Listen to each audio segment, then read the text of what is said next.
Bonjour à tous, je suis Hugo Sanudo. Je travaille dans le développement de projets liés au foot à l'international et je suis ravi de vous accueillir pour un nouvel épisode de En dehors de ma surface.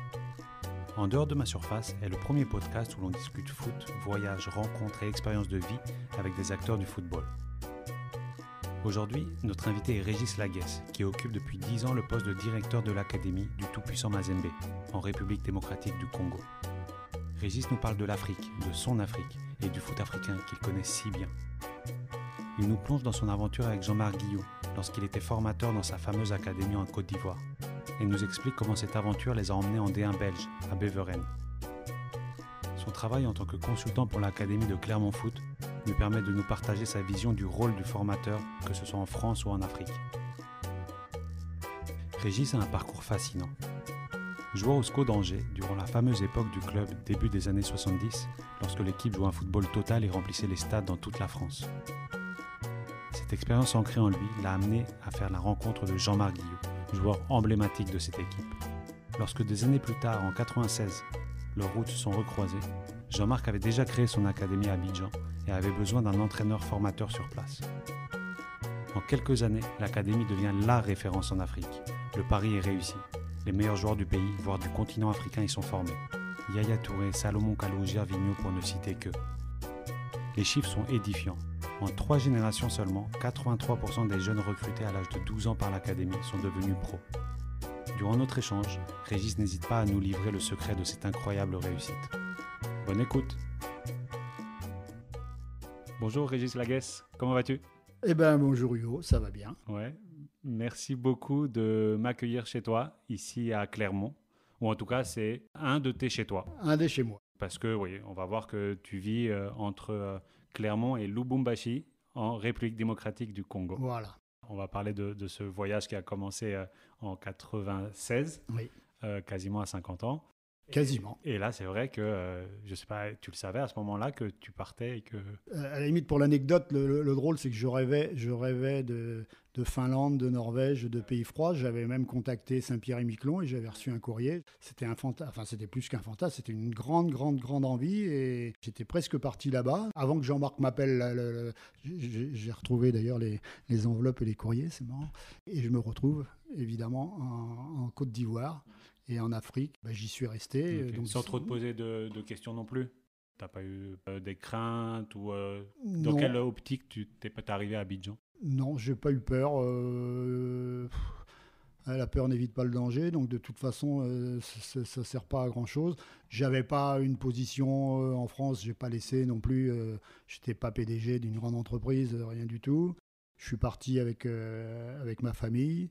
Et donc, je suis parti là-bas sans appréhension et vraiment l'ambiance avec les joueurs était tellement exceptionnelle et le niveau de football et de plaisir mélangé, c'était extraordinaire, quoi. Donc, il n'y avait pas d'état d'âme, quoi. Parce que c'est vrai, on va rentrer un peu dans ce détail-là, mais tu t'es retrouvé avec Jean-Marc Guillou dans cette académie qui, on va un peu l'expliquer comment, mais finalement qui a formé les meilleurs joueurs de l'histoire de Côte d'Ivoire quasiment, voire les meilleurs joueurs du continent africain. Mais c'est vrai que finalement, vous avez, Jean-Marc à la base et avec toi et avec d'autres personnes, créé une académie hors du commun. Jean-Marc a créé l'académie. Moi, je ne suis pour rien dans la création du tout et surtout dans le concept pédagogique de cette académie, qui est d'une simplicité extrême. Il n'y a pas plus simple, mais comme toutes les choses simples, il faut les réaliser, il faut les mener à bien. Et on croit toujours qu'il faut faire des choses compliquées pour réussir quelque chose et mener des choses simples dans la continuité, c'est-à-dire refaire tous les jours la même chose, recommencer, avancer millimètre par millimètre.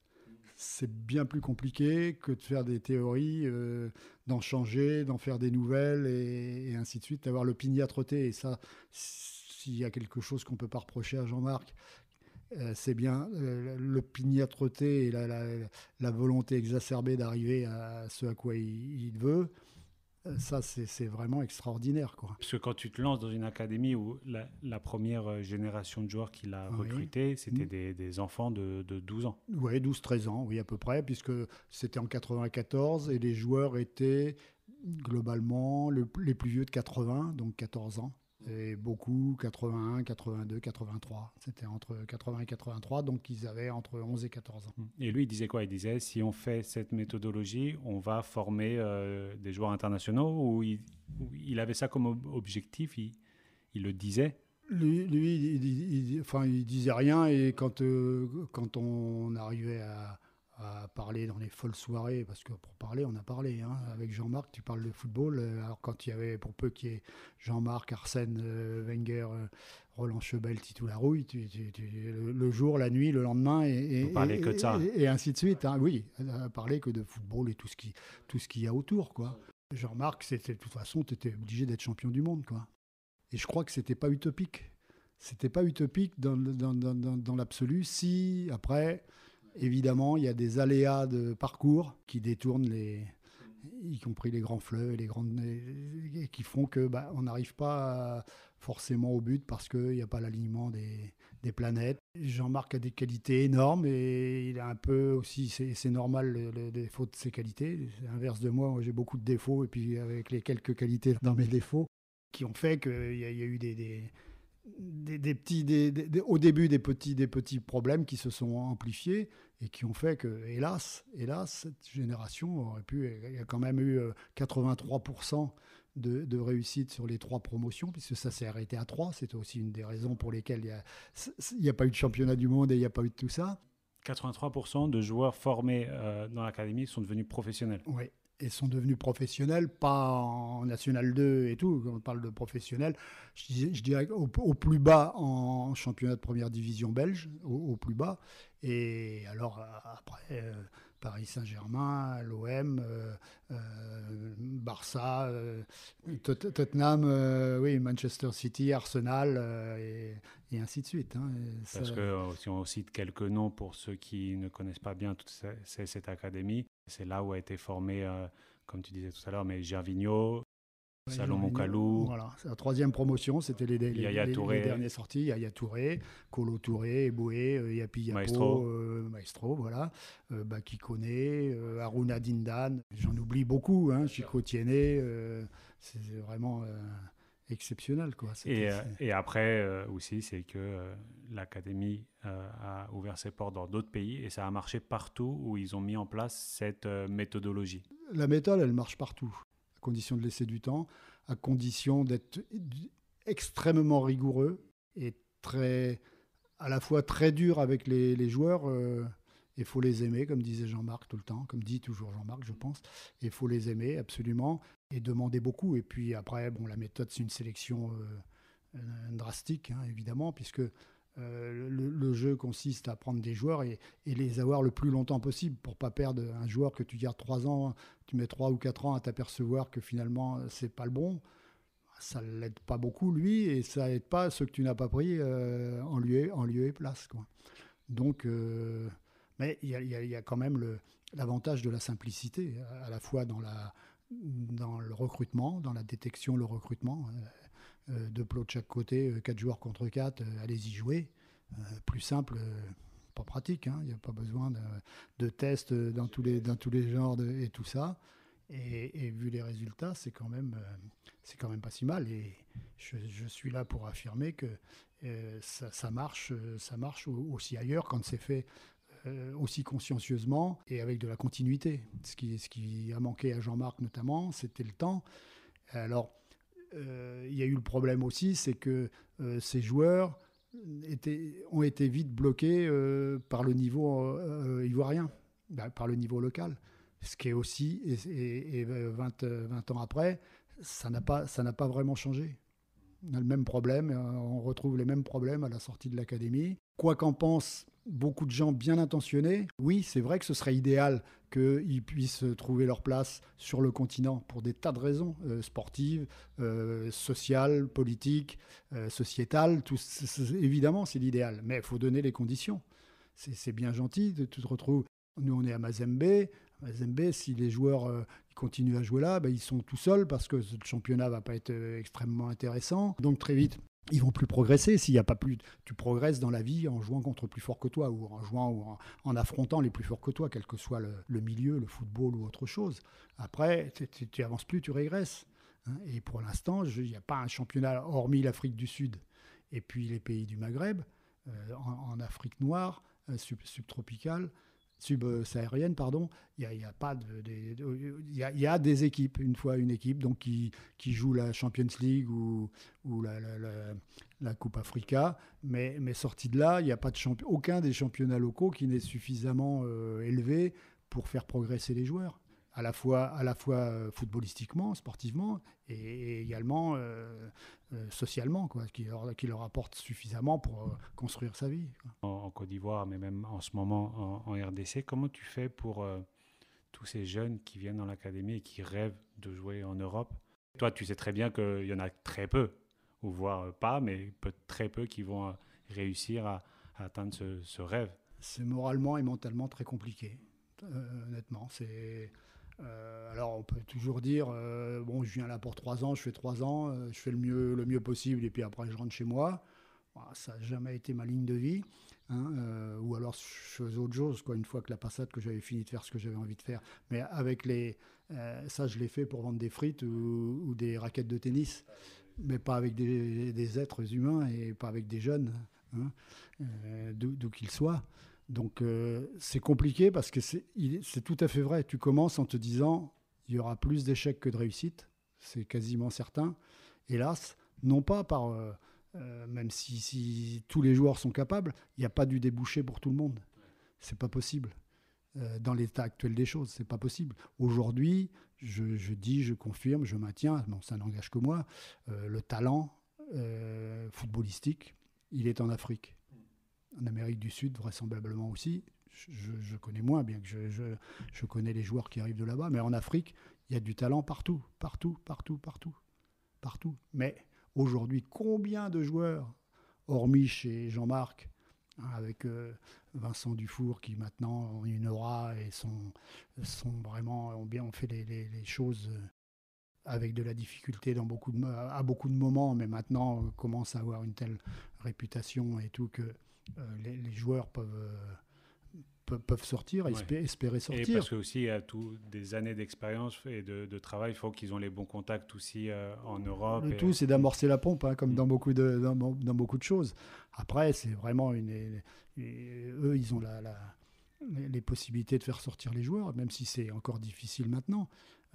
Mais en dehors de ça, pour commencer, c'est extrêmement compliqué. Aujourd'hui, avoir des visas, envoyer des joueurs à l'essai, c'est pratiquement impossible. Les faire sortir des clubs, des pays, c'est très, très compliqué. Parce qu'il faut trouver les bons accords. Il n'est pas question de piller les clubs ou les pays. Bon, moi, je souhaitais, et c'était l'objet de mon engagement là-bas, en accord avec le président et son épouse, faire une équipe pour qu'elle joue pour Mazembe, pas sortir des joueurs pour faire du commerce, mais faire une équipe pour jouer et aller le plus loin possible. Bon, après, les circonstances font que c'est pas simple. Il y a toujours quelque chose qui vient. Là, notre président a été en exil pendant 3 années. Ça a été très, très compliqué, mais pour lui bien évidemment. Mais pour nous aussi, là-bas sur place, parce que pendant qu'il n'était pas là, on a vraiment fait de la survie à l'académie, et nous et les joueurs.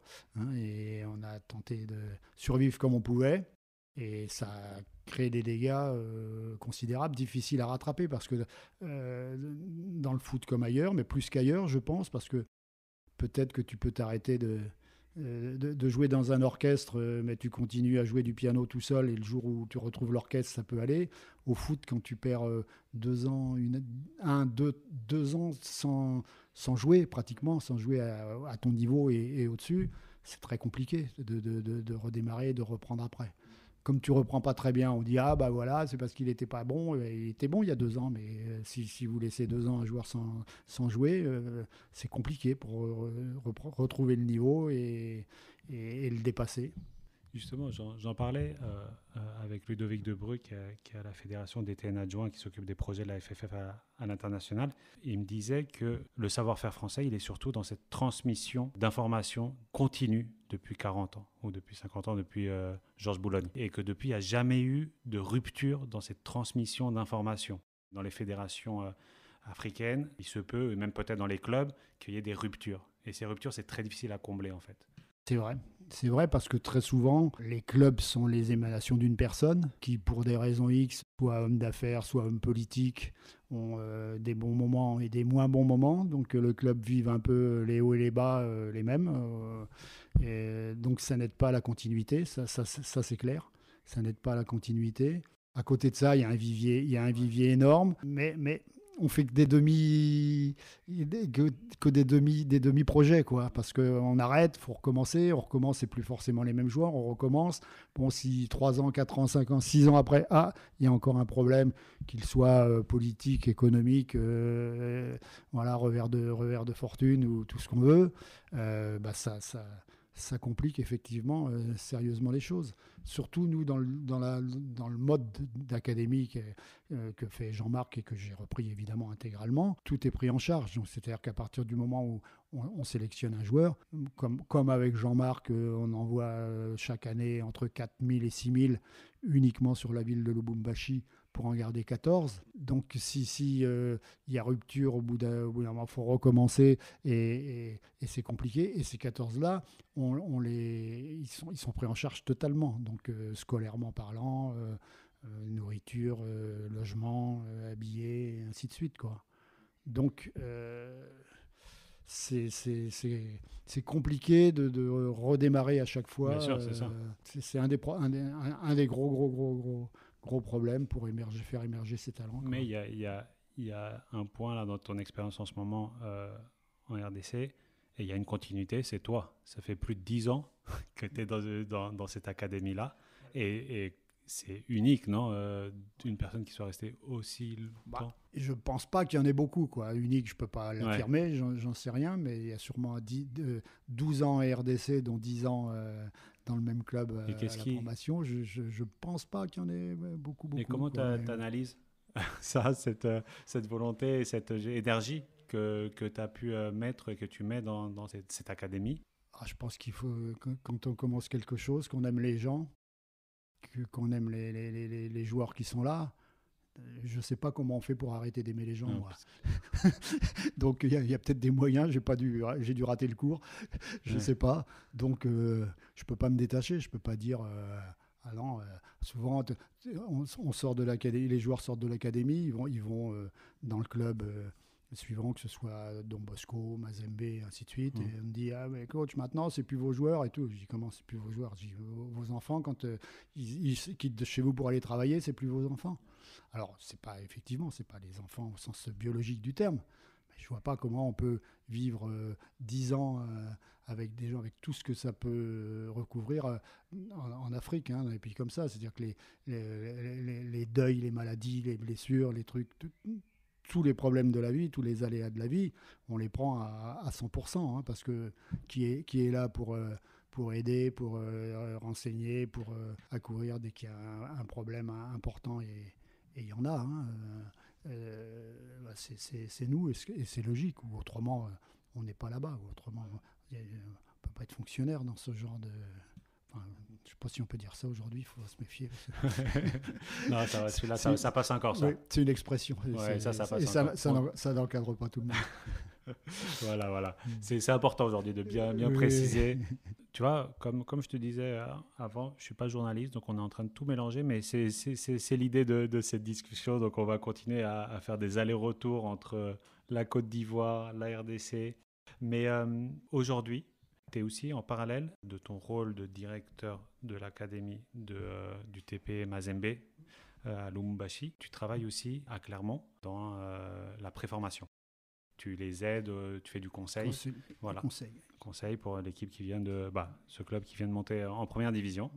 Donc félicitations, même si tes joueurs... J'y suis absolument pour rien, mais félicitations surtout à Ahmed Schaeffer, et Jérôme Champagne et Yannick Flabien, et bien évidemment Pascal Gassien. Ouais. C'est quand même une des raisons pour lesquelles je suis là, en dehors de mon amitié avec Jérôme Champagne qui m'a présenté à l'équipe dirigeante. Une des raisons pour lesquelles j'ai accepté la mission, c'était la présence de Pascal Gassien, principalement, que je ne connaissais pas, que je n'avais jamais vu avant, mais j'avais suivi sa carrière de footballeur et sa carrière d'entraîneur. Et il faisait partie des gens que je pensais, que je disais, tiens, il pourrait y avoir quelque chose là de sympa. Je sentais bien le football et le personnage à travers le football.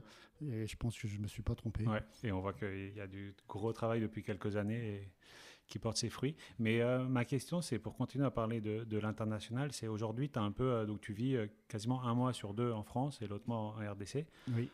et tu travailles avec le même groupe d'âge, plus ou moins, de jeunes. Est-ce que tu peux réussir à comparer un peu le rôle d'un formateur ici en France avec le rôle d'un formateur que tu es en Afrique, en RDC, et voir ce que un côté peut apporter dans l'autre et vice-versa?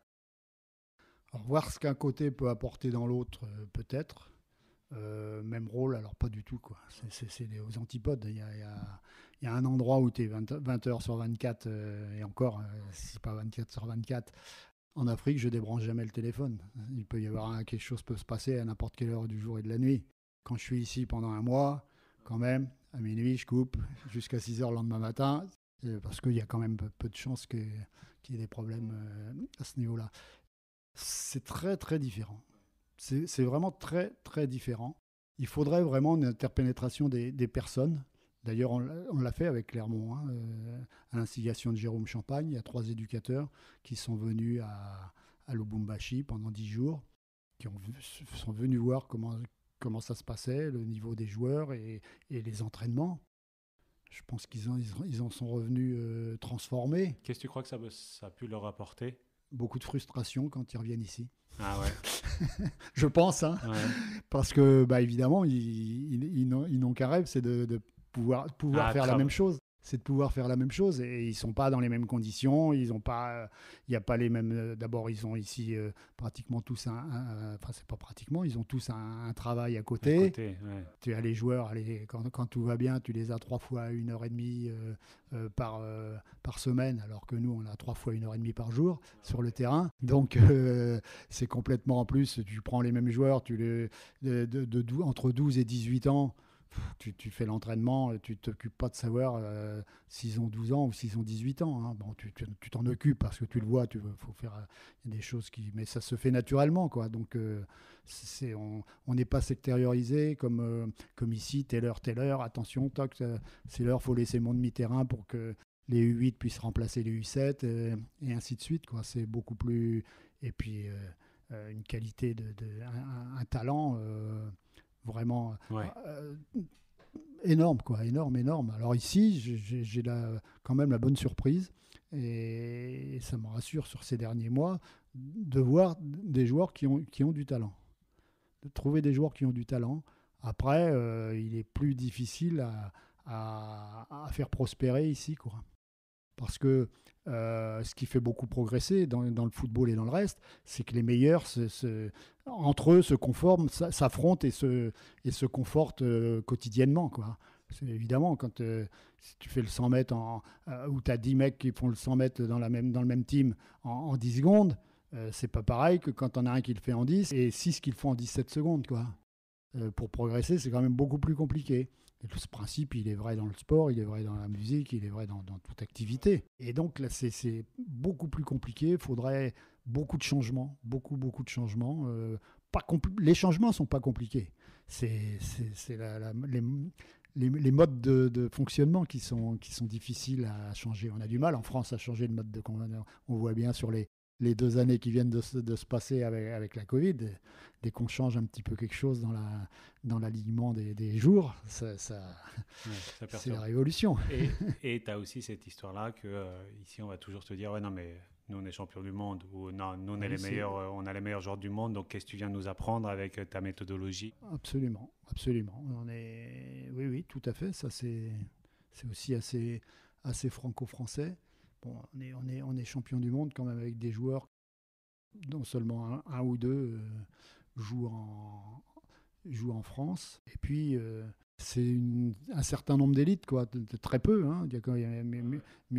Allez, tout compris, 2000 joueurs professionnels en France, dont pas mal viennent hors de France.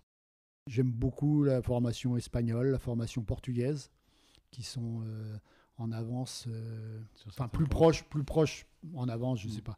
Ils sont plus proches de notre sensibilité, avec beaucoup plus de place laissée au talent. J'ai pas la vérité, hein. Moi je pense pas qu'on puisse remplacer le talent par quoi que ce soit d'autre.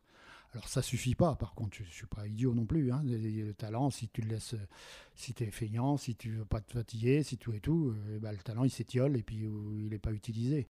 Mais tu peux pas le remplacer par quelque qualité que ce soit. Ça arrive, hein, de temps en temps. Si tu mets 10 joueurs, 10 Messi, le 11e, il peut être un peu moins bon et même largement moins bon et passer. D'abord, il va beaucoup progresser et en plus, ça va aller. Mais fais l'inverse, il n'y a plus de Messi. Hein, très vite. Hein. C'est pas facile comme gymnastique.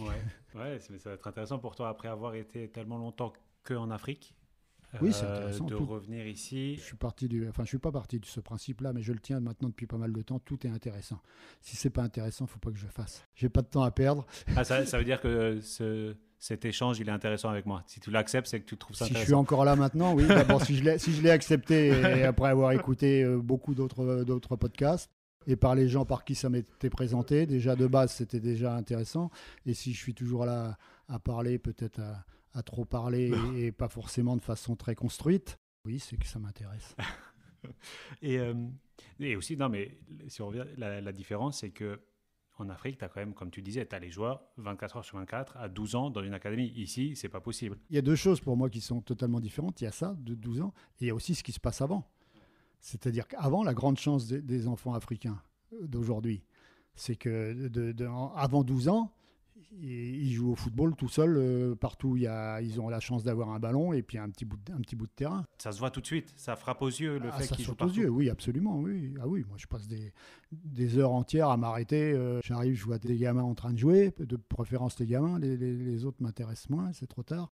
Mais je m'arrête, je regarde, quoi. C'est des fois pas longtemps. Mais je verrai les mêmes en France, je m'arrêterai longtemps, hein. Ah ouais. Parce que ça saute aux yeux, quoi. Ils sont pieds nus, sur des terrains vagues, pleins d'immondices ou de choses et tout, très souvent, les 3/4 du temps.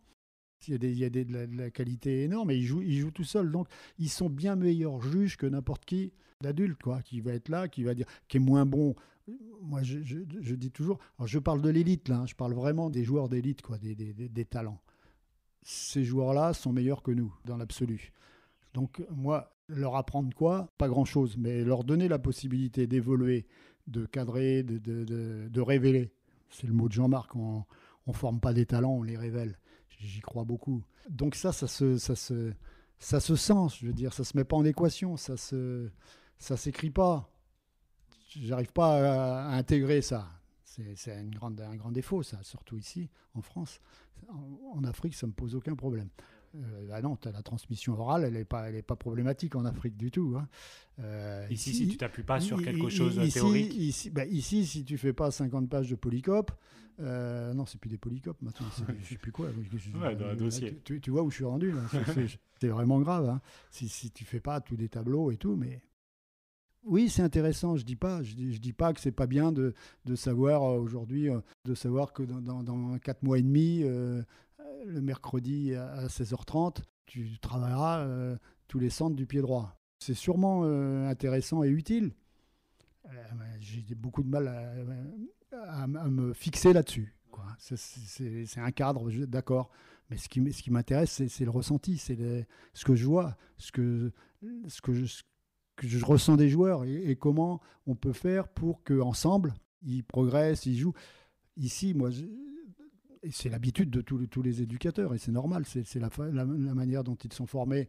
N'importe quel jeu qui se passe dans le truc, l'éducateur, toi tu joues là, toi tu joues là, toi tu joues là. Jamais je ne fais ça là-bas, jamais. Toc, faites l'équipe. Faites l'équipe, mettez-vous en position. Après, on peut corriger, dire tiens, parce que je me dis, s'ils font ça, eux, ils se connaissent, hein. Ils savent pourquoi ils le font. S'il y a quelque chose que je trouve bizarre, je pose la question. Mais pourquoi vous vous êtes mis comme ça? Ils me répondent. Alors des fois, ils n'ont pas toujours raison. Je dis, tu suggères. Tu ne penses pas que si tu mettais... Alors toi, Roger, si tu te mettais à la place d'Albert, ce ne serait pas plus mal compte tenu de... Ah oui, peut-être. Essayez, on verra. Des fois, ils ont raison, des fois, j'ai raison, et on avance comme ça. On a le temps d'avancer aussi comme ça, on a le temps. Et moi, je trouve que c'est beaucoup plus efficace. Mais comme je le trouve que c'est efficace, pas seulement dans le football, hein, c'est efficace dans l'éducation de tous les jours, de laisser les enfants, quand c'est possible, s'exprimer, appréhender les problèmes, réfléchir par eux-mêmes. Alors évidemment, c'est plus simple de dire fais-moi ça, fais ça, fais ça, fais ça. Ok, d'accord. Après, qui juge, qui corrige, avec quelle capacité, c'est toutes des questions que je me pose à longueur de temps. Donc, et que je cherche les réponses à longueur de lecture ou d'écoute à droite, à gauche, parce que, encore une fois, il n'y a pas la vérité. Il y a des nouvelles sources de renseignements qui existent maintenant, beaucoup de choses qui permettent d'étudier les sportifs. Mais je ne suis pas sûr que tout ça remplace le bon sens et l'œil. Et justement, avec tout ça, que tu dis la qualité en Afrique des joueurs, des enfants de 10, 12 ans, c'est pas justement très frustrant d'avoir cette qualité à la base et à la fin de justement soit pas trouver d'opportunités pour tous les joueurs, soit arriver à stagner. C'est fou qu'il y en a si peu qui réussissent en Europe et qu'ils ne puissent pas s'exprimer en Afrique par les problèmes que tu as déjà énoncés dans les championnats locaux. C'est très très frustrant. Mais on est bien d'accord, c'est très frustrant. Et c'est un des mystères de ce monde. Hein. Pourquoi c'est fait ainsi? Pourquoi c'est le foot européen qui domine? Pourquoi, oui, c'est la vie européenne qui domine. Alors là, je dirais plutôt qui dominait, parce que maintenant, je pense que là, je suis moins catégorique. Le foot, en tout cas. Bien loin de là. Ouais. Hein, mais alors, la façon dont le foot européen domine aujourd'hui, alors là, je rejoins parfaitement mon ami Vincent Dufour pour dire que, pour moi, le foot d'aujourd'hui, là, tel qu'il est, l'intérêt, il baisse de jour en jour. Hein, vraiment. Alors, le jeu, je continue à adorer le jeu. Tout ce qui se passe autour, ça me semble tellement irréel, incompréhensible, c'est immoral, c'est tout ce qu'on veut, quoi. Moi, je ne suis pas non plus complètement idiot. Je sais qu'il n'y a jamais eu rien de parfait. Mais là on va vers la fin d'un modèle de foot qui mettait d'abord le football à la portée de tout le monde, des joueurs, des spectateurs, des ensembles, des supporters et tout, et qu'on est en train de casser tout ça. Alors qu'est-ce qui va ressurgir derrière? Bon, on me dit chaque fois que quelque chose s'écroule, il y a un autre mur qui se remonte et qui des fois est meilleur que le précédent. Bon, peut-être, on verra, ou je verrai pas, moi, mais enfin on verra. Ça me chagrine quand même un petit peu, quoi, parce que je sens pas l'ambiance, je pense pas que c'est les gens accros au résumé d'une minute et au paris sportif qui vont aider au développement du football. Ça va peut-être aider au renforcement de milliardaires du football, mais à conserver ce sport populaire des joueurs jusqu'aux petits supporters et aux bénévoles et ainsi de suite, je ne suis pas du tout persuadé. Je suis même plutôt persuadé du contraire. Donc, d'où l'énergie que tu mets dans des projets en Afrique. Absolument, oui, ça n'empêche pas de mettre de l'énergie. Hein. Ce n'est pas parce qu'on n'est pas optimiste qu'il faut s'arrêter. Hein. De toute façon, pour faire quoi d'autre? Donc, faut continuer, on avance comme ça. Mais il faut faire le maximum pour sortir, essayer de faire élever le maximum de gens, de faire en sorte que les autres essaient d'avoir un peu sinon de bonheur, mais au moins de plaisir dans la vie. Après, on se pose toujours la question, moi, je me la pose depuis que je réfléchis. Est-ce qu'il faut mieux laisser les gens dans leur situation et pas leur faire connaître autre chose comme ça? Ils n'en vivent pas, donc ils ne sont pas malheureux. Alors, je ne suis pas le premier à poser la question, je ne suis pas le premier à ne pas y répondre. Il y a des gens, beaucoup de gens le font beaucoup mieux que moi, mais c'est un vrai sujet. C'est le sujet de la vie un peu aussi. Ça, c'est pas le sujet que du football. Hein. Et justement, est-ce que si on parle d'optimisme, pessimisme, un des problèmes du foot africain, c'est le manque de structure dans les championnats locaux. Est-ce que par contre ça, comment tu vois l'avenir? Toi qui es là-bas depuis si longtemps, je ne sais pas si déjà tu as vu des choses évoluer dans certains pays. Honnêtement, pas beaucoup, hein, très honnêtement. Depuis 23 ans que je suis sur l'Afrique, je ne vois pas... alors si, j'ai vu sortir de terre le stade de Mazembe, parce que je suis arrivé, on a été les premiers à l'utiliser juste ils venaient de mettre la pelouse. Mais c'est le fruit du travail d'une personne.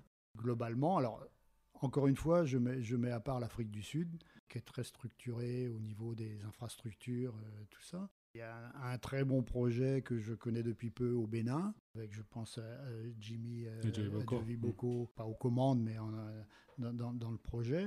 J'ai vu une très bonne médiatisation du championnat ivoirien avec Philippe Doucet qui avait lancé avec Canal. Il y a une couverture régulière, mais bon, sur un terrain, il n'y a pas c'est très difficile de faire des bonnes prises de vue. Parce qu'il n'y a pas de tribune, c'est toujours sur le même terrain. Les équipes sont moyennes, le jeu est moyen. Et j'ai pas de modèle, j'ai pas d'exemple. Alors ceux des pays que je connais le mieux, comme le Cameroun, où j'aide un peu Adam Poumi dans son académie depuis 10 ans, mais on n'a pas bougé d'un iota, quoi. Il y a quelques joueurs qui arrivent à partir en Tunisie ou au Maroc. Et où régulièrement il se fait spolier parce qu'il ne reçoit jamais rien, donc il travaille dans le vide.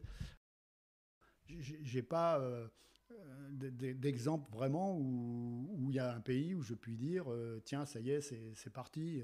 Bon, il y a le Rwanda qui est pas loin de chez nous. Quand je dis pas loin de chez nous, c'est très 5-6 000 km, mais à l'échelle de l'Afrique, qui est en évolution, mais qui part de très loin. Le problème, c'est que la FIFA régulièrement verse l'argent après les Coupes du Monde pour faire des centres de formation, pour faire les stades, pour faire des trucs comme ça. Bon, je ne sais pas où ça passe, mais pas vraiment, je vois pas... Ça n'arrive pas au niveau local après? Pas partout, où ça me saute pas aux yeux. Alors je suis pas dans tout, mais à travers tous les gens avec qui je discute sur le continent africain, tous les intervenants, j'entends pas et je vois pas des pays où on dit là c'est le pays où il faut aller, c'est le moment. Vraiment, j'ai pas d'exemple à dire, tiens, voilà, ça c'est le pays Eldorado. Je dis le Rwanda, mais pour l'instant, c'est y aller pour commencer quelque chose. Et maintenant, les projets de 10 ans, moi, ça va commencer. C'est pas une raison. Faut bien qu'il y ait quelqu'un qui commence, et puis c'est pas un problème. Mais c'est un peu dommage d'avoir fait 10 ans, par exemple, ici en RDC, et de ne pas voir la sortie malgré la qualité des joueurs. Et c'est compliqué. C'est compliqué. J'ai amené 3 ici à Clermont. Entre le Covid, l'adaptation, sortir des quartiers de Kinshasa où tu as passé toute ta vie, plus Lubumbashi où tu n'es jamais sorti de là, et puis arriver comme ça et s'adapter à la vie européenne, à la nourriture européenne, à la culture européenne, même si on en a parlé, entre en parler et le voir et le vivre. C'est très très compliqué, donc il faut vraiment qu'il y ait une adaptation, qu'il y ait quelque chose de prévu pour l'accueil de tous ces joueurs. Pourquoi on a réussi à Beveren un peu? Voilà. Pourquoi cette génération ivoirienne a réussi à s'adapter justement en Europe et à faire ces carrières-là? Parce qu'on était sur place. Parce qu'on a quitté la Côte d'Ivoire. Bon, moi, j'avais fait un an entre les deux au Stade Rennais avec Patrick Rampillon en tant que directeur adjoint. Moi, lui était directeur, il m'avait engagé comme directeur adjoint. Ça m'a permis de jeter un œil à la préparation de Beveren et tout, et d'être là-bas sur place. Non, parce que pour la petite histoire, parce que pas tout le monde connaît l'académie en Côte d'Ivoire. À la fin, vous avez eu l'idée ou l'opportunité de prendre les commandes du foot dans un club belge et d'intégrer une grande partie de vos joueurs de l'académie de Côte d'Ivoire. Exact. On a commencé, je passe sur l'histoire de l'achat, pas achat, on a pris un club à Beveren en Belgique. Parce que Belgique permettait on pouvait avoir autant de joueurs étrangers qu'on voulait. On est venu avec 5 joueurs, dont Yaya Touré, Yapi Yapo, des bons joueurs. Ça a été très très compliqué dès le début, parce que l'entraîneur a décidé dès le premier jour qu'aucun de ces joueurs-là ne pourrait jamais atteindre le niveau du championnat de première division belge. Parce que vous vous êtes rentré dans ce club, mais vous n'aviez pas l'entraîneur. Non, l'entraîneur est resté en place. Voilà. Les dirigeants précédents qui avaient quand même coulé le club financièrement totalement, puisque à 2-3 jours près, si on n'était pas intervenu, il n'y avait plus de club, sont restés en place, qui était, je pense, stratégiquement une énorme erreur. Donc l'entraîneur, ça a duré 3 mois, 4 mois, je crois. Sans faire jouer vos joueurs? Si, quand même, un peu. Peu. Si, un peu, mais bon, c'était très négatif. Moi, j'ai repris l'entraînement. Moi, j'étais pas venu pour ça du tout. J'ai repris l'entraînement pour finir la saison. Mais qu'avec 5 joueurs de ton académie? Qu'avec 5 joueurs de l'académie. Bon, ça a été très, très, très compliqué. Et on a fini dernier et on a été sauvé parce qu'on avait remis la gestion à peu près à flot. Et donc l'année d'après, là, on a fait revenir. Là, du coup, on a joué avec les joueurs de l'académie qu'on a fait venir. La totalité de l'équipe? Oui, pratiquement. Oui. On avait 13 joueurs. Donc c'est fou quand même comme histoire. Ça n'avait pas été fait avant ni après, non, d'avoir non. 13 joueurs d'une académie en Côte d'Ivoire qui jouent en première division en Belgique? Non, ça n'a pas été. Ça a été. Maintenant, c'est repiqué un peu par EPN, par des clubs comme ça, avec. Je ne sais plus si c'est le Qatar ou un des pays du Golfe. Et on a fait la finale de la Coupe de Belgique.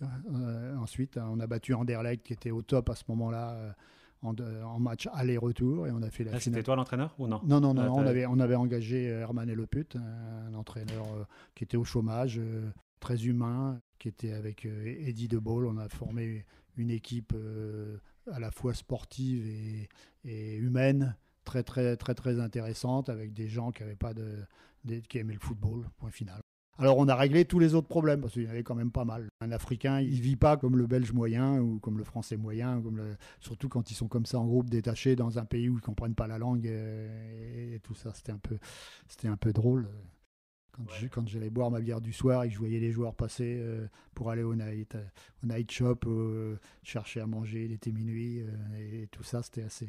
Des aventures, il y en a eu plein. On a quand même fini donc à très bien faire le championnat. Avec toi, c'était que des jeunes. Ils avaient tous 17 oui, 18 ils ans. avaient 18 ans. Oui, entre 18 et 20, oui, maximum. Oui. 18-19 ans. C'est incroyable comme histoire. Oui, et on a même fait venir Copa Barry qui était parti à Rennes. Rennes nous l'a prêté, donc qui était le gardien de l'académie et ensuite le gardien de l'équipe nationale pendant de longues années. Et on était en finale de la Coupe de Belgique. On a perdu contre le FC Bruges. Il y avait quand même 17 télévisions du monde entier qui sont venues, non pas pour le football, mais pour voir ce phénomène, parce que Beveren était l'un des endroits emblématiques du Vlaamsblok, donc de l'extrême droite belge. Et le soir de la finale, devant la mairie, sur le perron, il y avait 20 000 personnes, c'est-à-dire quasi la totalité de Beveren, qui chantaient en flamand « Nous sommes tous noirs à Beveren ».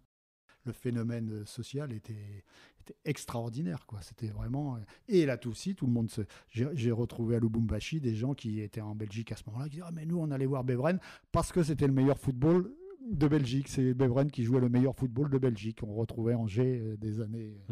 Des fin des années 60. Et vous remplissiez les stades parce qu'ils voulaient venir voir jouer cette équipe. Absolument.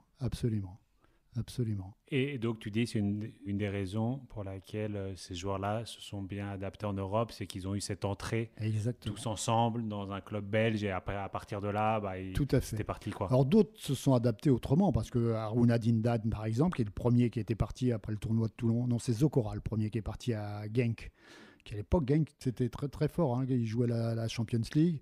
Harouna Dindad ensuite à Anderlecht qui était un très grand joueur d'Anderlecht.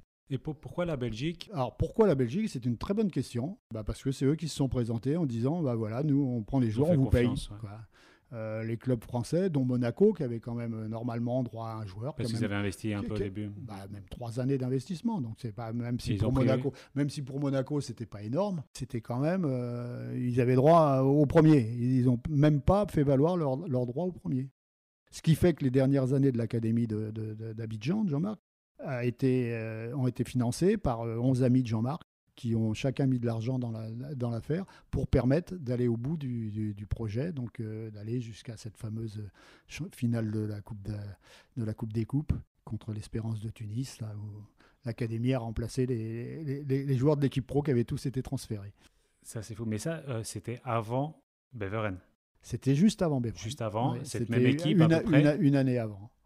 Une année avant, puisque après l'année d'après, donc l'académie a pris la place de la SEC Mimosa complètement, a fini 2e du championnat avec les joueurs de l'académie, quoi. Après, c'est là qu'on est parti sur Beveren pour donner une visibilité aux joueurs. Et à partir de là, évidemment, ça a facilité les choses. les premiers joueurs sont partis. Arsène Wenger aussi a pris Kolo Touré, qui avait fait le tour de France des clubs de deuxième division sans qu'aucun n'y trouve intérêt. Il est venu en Belgique, il était à Beveren avec nous, il s'entraînait avec nous, personne ne l'a pris. Arsène Wenger l'a pris et 3 semaines après, il était titulaire et il a fait la carrière qu'on a connue à Arsenal et à Manchester City et évidemment en équipe nationale, quoi. Parce que Arsène Wenger, il est proche de Jean-Marc Guillou. Bien sûr. Et vous êtes tous Oui. de la même équipe. Et il a vu ces 7 années de travail, non? Je pense qu'il était bien au courant. Il connaissait bien le travail de Jean-Marc. Ils ont été ensemble tout le temps, à partir de Cannes. Ils sont suivis tout le temps. Il connaissait les capacités de Jean-Marc. Il a vu, il a suivi l'académie. On a fait des tournois à Feyenoord, tout ça. Il venait, il se déplaçait. Il voyait bien jouer. Il connaissait très bien la science du football de Jean-Marc.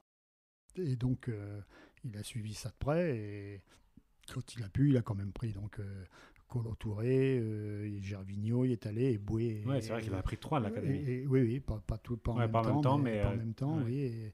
Et Boué, après, que j'ai emmené là-bas, et de Beveren directement, c'est le seul qui a été, oui. Et puis Gervinho par la suite, donc, qui ont tous fait des carrières assez impressionnantes. Il n'y a plus que Gervinho qui joue encore. Oui, j'ai vu, il vient de signer en Turquie. Voilà. Un nouveau club. Et c'est fou qu'on n'en parle pas autant que le grand public, ou c'est pas si grave qu'il ne soit pas au courant, mais que voilà, cette académie, parce que qui a continué, comme on dit, même maintenant au Mali, plein de joueurs de l'académie GMG du Mali, là, il y en avait 2 à Red Bull Salzbourg, qui a fait une finale de Coupe d'Europe contre Marseille.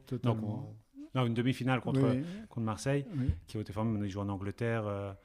Il y en a qui ont joué à Lille. Il y en a partout. Ça a continué à alimenter plein de clubs européens. Absolument. Et on n'en parle pas beaucoup. Ceux du Paradou, Tel Atal et ainsi de suite. Il y a Denayer, mais dans un autre Il y a Denayer, si, parce que c'était quand même, d'ailleurs, il y a un excellent article sur l'équipe la dernière fois où il racontait comment il jouait pieds nus, son gardien de but, qui gagnait tout le temps. C'est ça. En Belgique, oui, au Liers, oui, tout à fait. Mais c'est fou, on n'en parle quand même pas beaucoup. Non. Par rapport à rapport joueurs formés, joueurs professionnels, c'est une statistique bien au-dessus de n'importe quelle académie en Europe. Totalement. Là, si on prend juste la Côte d'Ivoire, cette première académie, 43 joueurs formés, 16 internationaux. Ouais. C'est énorme. Et 43 joueurs formés à 12 ans, qui ont été recrutés. Oui, et qui ont fait 12 ans, 18 ans. C'est-à-dire qu'il n'y en a quasiment aucun. Il y a eu, j'ai connu les premiers qui ont été pas gardés, 1 ou 2 pour un problème de comportement, 1 pour un problème de blessure, qui est ensuite devenu coach à l'Académie du Mali, de Bamako. Et les autres, très peu n'ont pas joué. Un qui est devenu musicien, mais c'est vraiment à la marche, quoi. Ceux qui ont moins grandi, qui ont un peu moins de capacité, mais tous les autres ont fait des carrières plus que correctes. Et là, maintenant, et aussi bien avant à l'époque en Côte d'Ivoire, mais maintenant aussi en RDC, comment tu fais quand vous recrutez vos joueurs à 12, 13 ans, 14 ans, si au bout de 1 ou 2 ans, justement, tu vois qu'ils ne vont pas atteindre le niveau que tu penses être le niveau, l'objectif, on va dire. Alors, il y a un principe de base dans l'académie, c'est de toujours progresser, dans quel que soit le domaine. C'est-à-dire à l'école, au foot, dans le comportement. Tu dois toujours progresser. Alors, à l'école, ça veut dire on a des joueurs qui arrivent qui savent ni lire ni écrire. Donc évidemment, on ne les met pas en compétition avec ceux qui étaient déjà dans des bonnes écoles, enfin dans les meilleures écoles à défaut des bonnes. On ne fait pas de compétition, mais il doit progresser. Donc en français, évidemment, on ne fait pas d'anglais pour ceux qui sont en alphabétisation, mais ils doivent apprendre, on doit progresser. Il y a des contrôles réguliers, ils doivent toujours avancer. Pareil pour la technique, donc l'histoire des degrés, où chaque vendredi matin à 9h, enfin 8h plutôt, parce que même 7h selon la chaleur, ils doivent présenter là où ils sont rendus dans la maîtrise du ballon, donc avec des jongles qui vont du plus simple au plus compliqué. Ils finissent en ce qu'on appelle dynamique dansée, c'est-à-dire d'un pied sur l'autre sur la longueur du terrain en moins de 20 secondes. Je mets au défi beaucoup de joueurs de réussir ça, et de réussir ça le jour J, c'est-à-dire le jour de l'examen. C'est-à-dire tu peux le réussir toute la semaine, parce qu'on part du principe, tu peux tirer tous les pénaltys du monde dans la semaine et tous les réussir. Et il faut réussir, c'est le jour du match. au moment où tu dois le faire.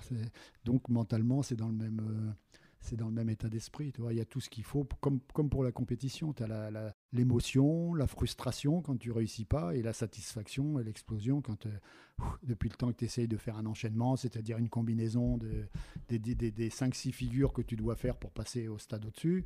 Tu as fait les 5-6, après tu fais un enchaînement des 5-6, ça peut durer, je crois que c'est la plus longue, elle dure 22 minutes. Quand tu es 22 minutes tout seul avec un ballon qui ne doit jamais tourner en allant, non pas comme le ballon il veut, mais comme toi tu le diriges entre l'épaule, la tête, l'autre épaule, et ainsi de suite, et que tu échoues à trois jongles de la fin et qu'il faut recommencer tout la semaine d'après, faut de la volonté.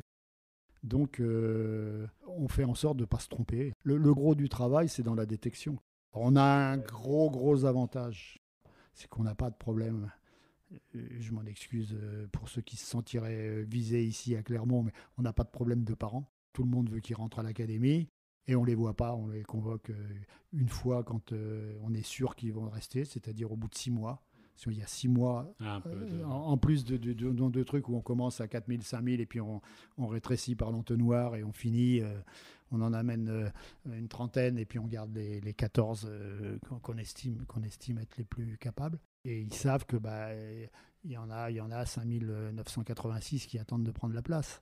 Donc au bout de 6 mois, on fait un état des lieux et après ils doivent progresser. Il n'y a que quand ils ne progressent pas, deux trimestres de suite, donc ça laisse quand même de la marge de récupération. S'ils ne progressent pas 2 trimestres de suite, on ne les garde pas. Et on ne peut pas faire de cadeaux parce que même si l'enfant est... mais c'est à la marge, hein, vraiment. Et en plus, on essaie, on a une académie partenaire avec qui on travaille bien, partenaire qui travaille sérieusement, qui n'est pas très loin de chez nous, où on essaie de leur retrouver une opportunité, parce que c'est quand même, de toute façon, ce sont des joueurs de très haut niveau. C'est rare qu'au bout de 2 ans, tu te rendes compte qu'il n'a pas du tout le niveau. Ou qu'il n'ait pas du tout le niveau, non. Ça jamais on trouve, c'est surtout qu'il ne progresse pas, quoi. Et qu'il ne progresse pas parce qu'il va manquer de puissance, il y a quelque chose qui se développe pas. Alors on attend un peu, on est patient, et puis... non, il manque l'impulsion, il manque le 10e, et il manquera toujours le 10e. Alors peut-être il va jouer en Linafoot, c'est-à-dire en première division de la RDC. Hein, on ne veut pas dire pour ça que c'est fini pour lui le football du tout, hein, mais ça ne passera pas pour être international congolais, quel niveau qu'on recherche. Donc jouer dans Mazembe et être à ce niveau-là. Et tous les joueurs qui sont passés par l'académie ont tous au minimum le niveau de la Linafoot, c'est-à-dire de la première division congolaise. Il y a beaucoup d'éducateurs, de formateurs, de coachs qui nous écoutent. Tu m'as parlé on va pas non plus rentrer dans ce détail-là, mais tu m'as parlé de 2 exercices qui pour toi font tout. C'est le travail avec un mur et le taureau. Et avec ça, c'est bon. Oui. Oui. Le mur, donc c'est une personne qui joue face au mur. Le mur, c'est le meilleur coach du monde, le mur. Tu vois, le mur, il te renvoie la balle comme tu lui as envoyé, avec la force que tu as, avec le truc, il te met pied droit, il te met lui. Ouais. Donc le jeu consiste à ce que ce soit pas lui qui te mette, mais toi. Ouais, c'est toi qui décides. C'est-à-dire, tout ce qu'il y a sur le terrain, c'est que c'est toi qui maîtrises le ballon et pas le contraire. Et il n'y a pas besoin de se dire mais c'est pas l'heure de l'entraînement, j'ai personne, il y a personne pour jouer avec moi, il n'y a pas ceci, il n'y a pas cela. Moi j'entends dire des fois ici mais comment faire l'entraînement, il y a machin et tout, il a que 10 joueurs. Alors c'est un problème ça, il y a que 10 joueurs. 10 joueurs même si tu en as 2, tu fais l'entraînement avec ce qu'il y a plutôt que de pleurer ou dire non on le fait pas parce qu'il y a que 2. Mais attends, au niveau où on est, il y a de quoi largement progresser. Hein. Il y a tellement de choses à travailler. Et donc le mur, pour moi, et j'étais très content de lire il y a peu Philippe Montagnier qui dit mais comment se fait-il le mur, c'est quelque chose d'indispensable. Et maintenant, il y a des endroits, des académies où il n'y a pas de mur. J'en vois nulle part. Alors, c'est pas compliqué. Je parle d'académie, mais ici aussi à Clermont et partout, je pleure depuis que je suis ici pour dire mais où est le mur ? Il n'y a pas de mur. Pourquoi on ne met pas de mur ? Bon. Et puis, la deuxième chose, le taureau. Alors, le taureau, j'ai passé... C'est pas parce que j'ai fait que ça doit être bien. Hein. C'est pas du tout ça. Mais on a passé des saisons entières à Angers à ne faire que du taureau. Et alors l'autre jour, j'ai vu une vidéo où les trois quarts, et je l'avais vu puisque j'ai eu l'occasion d'aller aux entraînements grâce à Yaya Touré, d'assister aux entraînements au Barça et tout, c'est quand même le fond de l'entraînement sous différentes formes.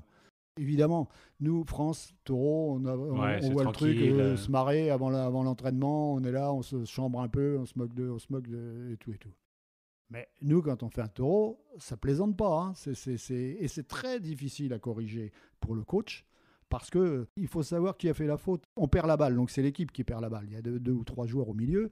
Si on perd la balle, c'est l'équipe qui perd la balle. Mais qui l'a perdu? Celui qui arrive dans les pieds puis il ne sait plus quoi en faire, c'est trop tard. Celui qui lui a donné juste là parce que du bout du pied, il lui a donné. Ou celui qui a mis au mauvais endroit parce que les trois taureaux étaient de ce côté-là et avec les angles, c'était pas là qu'il fallait le mettre. Et c'est celui-là qui doit aller au milieu. Donc c'est épuisant de surveiller 20 minutes de taureau pour dire non, c'est pas toi, c'est lui. Et effectivement, nous, on est arrivé à ce qu'un joueur touche 463 fois la balle sur 20 minutes de taureau. 1, on perd pas de temps. 2, ça tourne, ça va très vite. Ouais, 2-3 touches de balle, 2 touches de balle. Deux touches maximum. Hein. Faites que des séances comme ça, et voir, ça va, vous allez progresser beaucoup. Alors, c'est pas, quand je dis on s'entraînait toute l'année, c'est un schéma quand même, il ne faut pas non plus exagérer. On s'entraînait à tirer des coups francs, on s'entraînait à des transversales, on s'entraînait à des choses comme ça. Mais le principal, parce que techniquement, ça t'oblige à être juste, jouer dans les intervalles. Et la prise de décision. Voilà, donc avoir vu avant que la balle arrive, et quand ça va très vite. Alors évidemment, aussi tout ça, moi je vois les taureaux, même ici, partout, tout. Les gens, il n'y a pas de marquage, il n'y a rien du tout. Alors tu peux aller 1 mètre à droite, 1 mètre à gauche et tout. Donc, comme si au foot, tu pouvais jouer 1 mètre en dehors de la ligne et ainsi de suite. Non, il faut être sérieux, avec des lignes, tu ne dépasses pas la ligne, les mêmes règles qu'au football. Le ballon, s'il est entièrement sorti, pas entièrement sorti, bon, ça fait l'objet de discussion, mais justement, le coach, il est là pour dire hey, pas de discussion, vous discutez, allez, tous les deux au milieu, et on partit, et on continue, c'est comme ça. C'est extraordinaire d'efficacité. Voilà, encore une fois, on revient sur la simplicité du football. Sur la simplicité du football. Il n'y a pas besoin de passer 2h30 à mettre 357 plots sur le truc. Mais surtout que des fois, où tu peux être dans certains endroits, tu n'as pas 357 plots. On n'a pas. Donc, si tu as la chance d'avoir des lignes, si tu as la chance de... nous, on met les maillots, on met les trucs et autour, et de façon à ce que la ligne soit le mieux définie possible. Et puis, allez, jouer. Mais l'avantage, en plus, nous, les gamins, ils sortent de l'école, alors ils sortent de la classe, ils font 30 mètres pour aller sur le terrain. À peine sortis, paf, le premier, comme les 2 derniers qui arrivent, se mettent au milieu et tout. Donc, ils commencent le taureau au milieu. Tu perds aucune seconde. Nous, ici, entre la réception, entre les parents, les enfants, le machin, le truc, le tout, déjà 30 minutes quasiment de perdu, de jeu de perdu. À cet âge-là, ils ne se blessent pas, les petits. Moi, ça fait 10 ans que je suis là-bas, 10 ans qu'on joue pieds nus, et que certains jouent pieds nus, d'autres jouent avec des chaussures, puisque dans le même truc, quand ils ont les degrés, ils ont la chaussure immédiatement. Mais ils continuent à jouer contre ceux qui n'ont pas encore de degrés. Absolument.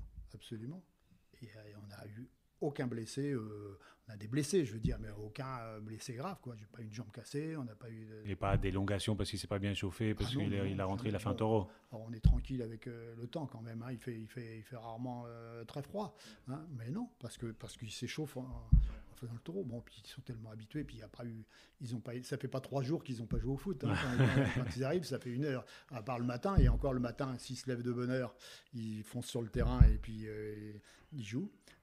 Et donc ils ont des heures de football en plus que des petits Européens. Ça serait intéressant de savoir à 12 ans le nombre d'heures en plus qu'ils ont en bagage. On l'a calculé quand les gars sont venus de Clermont, quand ils sont venus là-bas, on a fait le calcul, mais c'est assez vite fait. Au minimum, les jours, parce que bon, ça dépend de la pluie, surtout quand tu joues pieds nus. Sur le synthétique, puisqu'on a la chance d'avoir un synthétique. Je demande un terrain couvert depuis je ne sais combien de temps, mais pour éviter le soleil et qu'on puisse jouer tout le temps, et de la lumière, parce qu'on n'a pas non plus la lumière pour, quand il fait moins chaud, justement, pouvoir être sur le terrain. En temps normal, ils ont 1h30, à peu près, ou 1h15 plutôt. 1h15, ça fait 2h30, et encore après 1 heure le soir, quoi. Ouais. Ça dépend de l'intensité. Ça dépend de l'intensité. Je suis pas sûr qu'il faille faire 1h15 parce que je préfère beaucoup d'intensité parce que quand c'est commencé, nous, aller boire, c'est quand il y a de l'eau. Aller boire, c'est tac en courant et revenir et on repart tout de suite.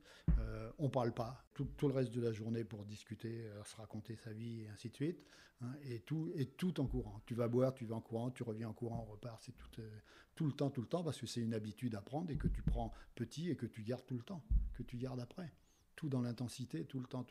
Alors je préfère faire 45 minutes ou 1 heure que de faire 1h30 avec 30 minutes d'explication. Tu tournes 4 fois autour du poteau là-bas, tu vas là-bas, tu reviens, tu donnes à Joseph qui va ensuite regarder, mais il faut bien qu'il regarde pour mettre là-bas en mettant le corps comme ça, en mettant le truc. Vas-y, joue. Et puis si tu ne mets pas bien, tiens, regarde, pourquoi tu as raté ta passe. C'est de suivre tout et profiter de l'erreur pour la corriger. Au lieu de dire avant, si tu te mets pas comme ça, tu vas rater. Ça, c'est pas valable. Si le mec il se met pas comme ça, il rate pas. Alors tu lui dis quoi? Tu lui dis, mais il fallait pas mettre ton corps. Mais pourquoi? Qu'est-ce que j'ai fait? L'essentiel pour moi, c'est qu'il réussisse à mettre le ballon là où je veux, mais qu'il le mette de la façon dont il veut. Moi, quand mon premier éducateur que j'avais emmené là-bas, tout frais et moulu du côté du Mans, là, gentil au demeurant, mais j'entendais dire un contrôle, ça se fait pas comme ça. Je dis attends, arrête, pourquoi un contrôle se fait pas comme ça? Est-ce que le contrôle est réussi? Oui. Alors, il est réussi. S'il le rate, tiens, et s'il le rate une deuxième fois, s'il le rate une troisième fois, mais qui a décidé qu'un contrôle se faisait de cette manière? Oui, je suis d'accord, il y a des plats du pied sécurité, tous les poncifs, tous les trucs, je suis totalement d'accord avec ça, mais le mec doué qui va me faire un contrôle de l'oreille et tout, et puis que ça marche, pourquoi je vais lui dire c'est pas comme ça qu'il faut faire? On a dit à Picasso comment il fallait peindre, ou à Monet, il faut laisser l'inventivité, il faut laisser l'instinct, tout ce qui fait la richesse. Après, évidemment, avec l'important, c'est l'efficacité, c'est le résultat, c'est la réussite. Ça, je suis d'accord. Et le pourcentage de réussite, c'est pas une fois de temps en temps. Si tu le fais régulièrement, qu'est-ce que tu veux dire? Moi, je suis un fan. Je pense pas qu'on puisse jouer au football avec un seul pied aujourd'hui, à haut niveau, à très haut niveau. Donc, maintenant, si le mec avec un seul pied, il est capable de te faire, comme j'en vois beaucoup avec les extérieurs, avec tout, il manque quand même quelque chose, mais c'est vrai qu'à partir de là, il compense. Alors, il faut qu'il compense à un niveau très très élevé. Mais s'il est capable de faire ça, ça veut dire que si plus jeune, il avait aussi travaillé beaucoup son second pied, ça posait pas de problème. Et plus on le travaille jeune, moins ça pose des problèmes. Plus on apprend à lire jeune, moins on a de problèmes. Et à 45 ans, c'est très compliqué. C'est beaucoup plus compliqué qu'à 3 ans et demi, 4 ans, 5 ans, 6 ans. Ça, c'est pas moi qui l'ai inventé, c'est le cerveau, c'est comme ça. Alors pourquoi on le fait pas systématiquement? Ça me semble pas extraordinaire pédagogiquement de comprendre ça. La simplicité. La simplicité. Qu'est-ce que tu conseilles à un entraîneur qui hésite avant de partir, qui est ici en France et qui a une opportunité de partir en Afrique? Qu'est-ce que je lui conseille? D'arrêter d'hésiter. L'hésitation, t'es mort. Hein. T'hésites au départ du 100 mètres, les mecs ils sont devant toi. Donc, vas-y. Toi, t'as pas hésité? Non. Ça ne m'a pas empêché de faire des conneries, de ne pas hésiter. Hein, loin de là, en paquet même d'ailleurs. Hein. Là, c'est pas 1h30 d'émission qu'il faut pour toutes les aligner. Hein. Mais, bon an, mal an, j'essaie de ne pas rendre les gens malheureux autour de moi. Ça peut être une chose qui me bloquerait. Hein. Donc ma famille, évidemment. Tout ça. Mais sorti de là, tu vas hésiter pourquoi? Va. Alors si évidemment on te dit tu viens préparateur physique numéro 1 au PSG ou tu vas 3e entraîneur de l'équipe poussin de Tananarive, oui, non, ça, d'accord. Et toujours temps de se retourner, de revenir et tout, ça c'est plus facile que de dire ah mince, j'ai raté le départ. Mais ils peuvent avoir peur de se dire on va me coller une étiquette, je vais pas réussir à retrouver ici si j'ai envie de rentrer en France, ça va pas être bien vu. Oui, c'est possible, mais c'est possible dans l'autre sens aussi, puis c'est possible que tu n'aies plus d'étiquette du tout, parce qu'on ne prend pas ici, on ne prend pas là-bas non plus, et tu peux avoir toutes les étiquettes du monde, mais en plus, en dehors de l'afrique et de l'Europe, il n'y a pas que l'Afrique et l'Europe, hein. Je suis allé en Asie, on n'a pas parlé. Non, ça sera une autre fois, hein, mais là, tout est possible, mais va quelque part où tu vas te faire plaisir, où tu vas découvrir quelque chose, quel que soit le contexte, et puis ça ne te va pas, tu reviens, puis tu cherches ailleurs, et tu repars ailleurs, et ainsi de suite. Qu'est-ce que je peux te souhaiter pour la suite? Qu'on ne soit pas en retard à ton train. Voilà.